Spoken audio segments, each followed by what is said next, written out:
July 28, 1979, Atlanta, Georgia. A sweltering summer day hides a chilling discovery. In a wooded lot off Niskey Lake Road, a woman stumbles upon the stench of death, unveiling a nightmare that would grip the city for 2 years. Welcome to Buried Secrets, where we unearth truths buried by time and neglect. Today we dive into the Atlanta child murders, a wave of terror that claimed at least 30 Black children and young adults. Hit subscribe, brace yourself, and let's expose the darkness that haunted Atlanta's streets. Buried Secrets confronts the horrors others ignore. From 1979 to 1981, Atlanta's Black neighborhoods lived in fear as kids vanished, their bodies dumped in woods and rivers. Police dismissed the cases, but mothers fought back, demanding justice. Was one man truly responsible, or did a city's failures let a killer roam free? We begin with a boy named Teddy. On that fateful July day, police found 14-year-old Edward Hope Smith, nicknamed Teddy, in a wooded lot. Missing for a week, the Black teen from a low-income neighborhood had been shot in the back with a .22 caliber pistol. Just 150 yards away, another body lay, too decomposed for immediate identification. Over a year later, it was confirmed that Alfred James Evans, 13, missing a week before his discovery, was strangled to death. Both boys, Black and poor, shared a grim fate, but Atlanta police saw no link, eager to protect the city's rising star as a business hub. Atlanta in 1979 was reinventing itself as the New South, a beacon of commerce and culture. After desegregating schools and electing its first Black mayor, Maynard Jackson, in 1973, the city boasted progress. Yet beneath the shine, Black communities faced systemic racism, redlined housing, job discrimination, and a justice system that ignored their cries. Why did police dismiss these deaths? Was Atlanta's image worth more than Black lives? Share your thoughts below. Milton Harvey and Yusuf Bell. By September 1979, the terror deepened. Milton Harvey, 14, vanished after biking to a bank to pay his mother's bill. Embarrassed by new shoes, he skipped school that day. His bike was found a week later, but his skeletal remains, 12 miles from home, surfaced 2 months later, too decayed to determine a cause of death. Another Black child, another low-income family, another case shelved. On October 21st, 9-year-old Yusuf Bell, a bright, gifted boy, went missing after buying snuff for a neighbor. Known for his wit and trumpet skills, Yusuf was a community favorite. A witness saw him enter a blue car, but police doubted her. Weeks later, a janitor found his body in an abandoned school's crawl space, strangled, with fingernail marks on his neck. Green carpet fibers and masking tape clung to his pants. Clues that meant little then, but would later prove pivotal. Why were these cases treated as isolated? Did police apathy embolden the killer?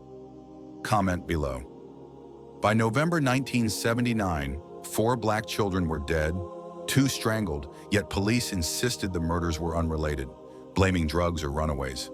Atlanta's Black community, led by Yusuf's mother, Camille Bell, refused to stay silent.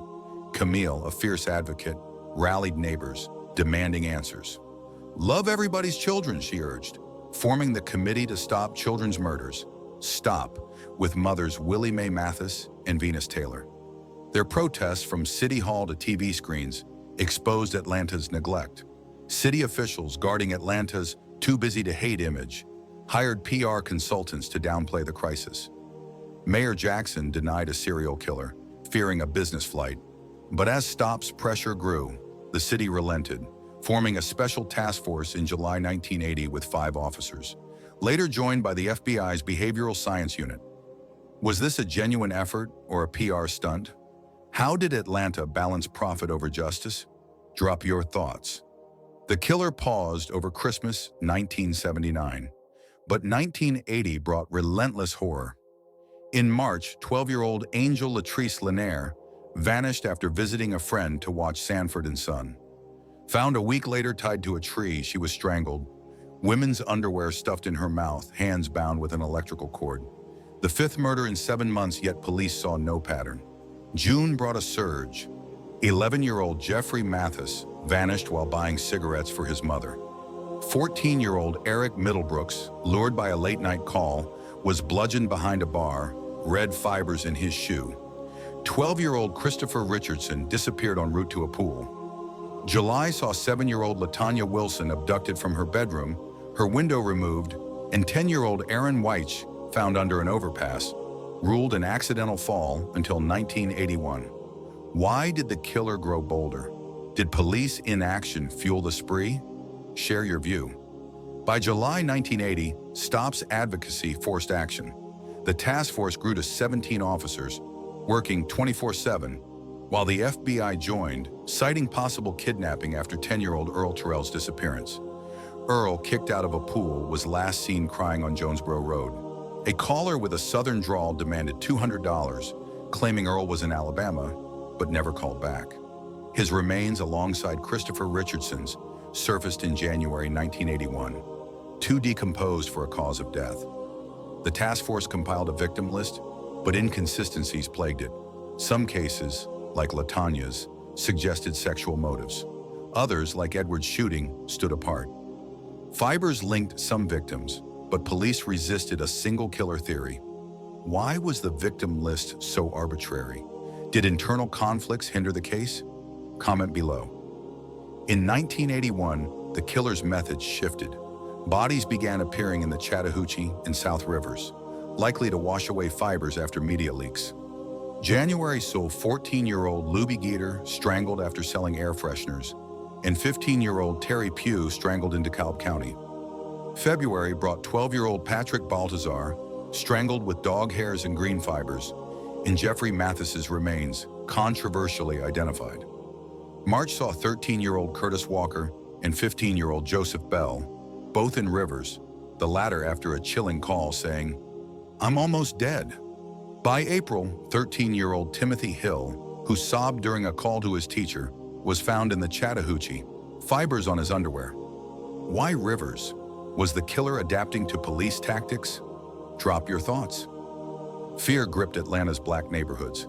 Bat patrols, armed with bats and guns, roamed Techwood homes, condemned by police as vigilantes. Stop organized block watches in a D.C. march, drawing national eyes. Meanwhile, KKK rumors swirled. The Georgia Bureau of Investigation secretly probed Klan members, overhearing talk of Luby Geter's murder and a race war. Fearing unrest, they buried the findings when Wayne Williams emerged. Was the KKK involved? Why hide the probe? Share your view. On May 22, 1981, a stakeout at the James Jackson Parkway Bridge changed everything. At 2:52 a.m., recruit Robert Campbell heard a splash in the Chattahoochee. A white Chevrolet station wagon, driven by 23-year-old Wayne Williams, crossed slowly, made a U-turn, and was stopped. Williams, a music scout, claimed he was seeking Cheryl Johnson's address for a 9:30 a.m. audition. Officers found dog hair, a nylon rope, and odd clothing in his car, but lacking evidence, let him go. 2 days later, 27-year-old Nathaniel Cater's body surfaced 1.2 miles downstream, strangled. Williams became the prime suspect. Why was he on the bridge? Did he know Cater? Comment below. The FBI searched Williams' home, seizing carpet samples, dog hairs, and papers. Fibers from his rare Wellman ink carpet matched those on multiple victims, as did his German Shepherd's hairs. Blood in his car matched victims William Barrett and John Porter. On June 21, 1981, Williams was arrested for Cater's murder, later charged for Jimmy Ray Payne's murder, both strangled in the Chattahoochee. Williams held a press conference denying guilt and blaming lax parenting. The Atlanta Constitution's front-page expose made him a media spectacle. Was the fiber evidence enough? Did media bias sway the case? Drop your thoughts. The trial, State of Georgia versus Wayne Williams, began January 6, 1982. Prosecutors called Williams a pathological liar, citing fibers, blood, and witnesses like Margaret Carter, who saw him with Cater. A teen claimed Williams molested him, and he escaped into the woods. Prosecutors alleged Williams despised poor black people, quoting him musing about eliminating black children. The defense, backed by Stop, argued circumstantial evidence. They questioned recruit Freddie Jacobs' reliability, citing his drinking and ghost sightings.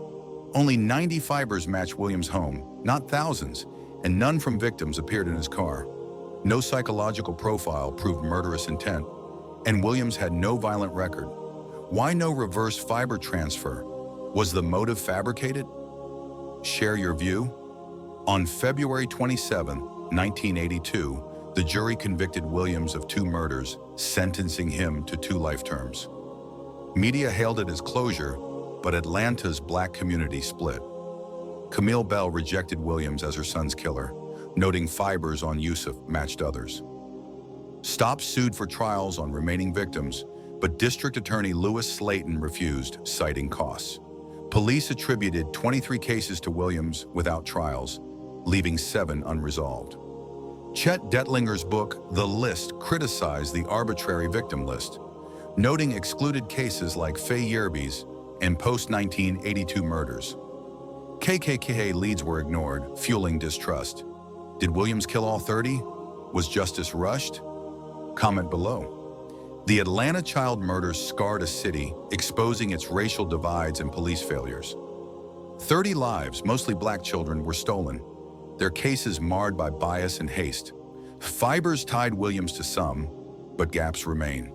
Atlanta's New South dream crumbled as businesses fled, and Stop's fight revealed a community's resilience. James Baldwin's The Evidence of Things Not Seen called the murders an unforgivable violation, questioning if Atlanta sacrificed truth for calm. Were systemic flaws the real killer? Can the victims ever find justice? Share your thoughts. The Atlanta child murders left 30 families broken, their cries drowned by a city chasing glory. Wayne Williams sits in prison, but doubts linger. Was he a scapegoat or the monster? Who failed these children more, the killer or Atlanta? Drop your thoughts in the comments, hit subscribe, and ring the bell for more buried secrets. Next, we'll uncover another truth too grim to stay buried. Until then, keep seeking the shadows.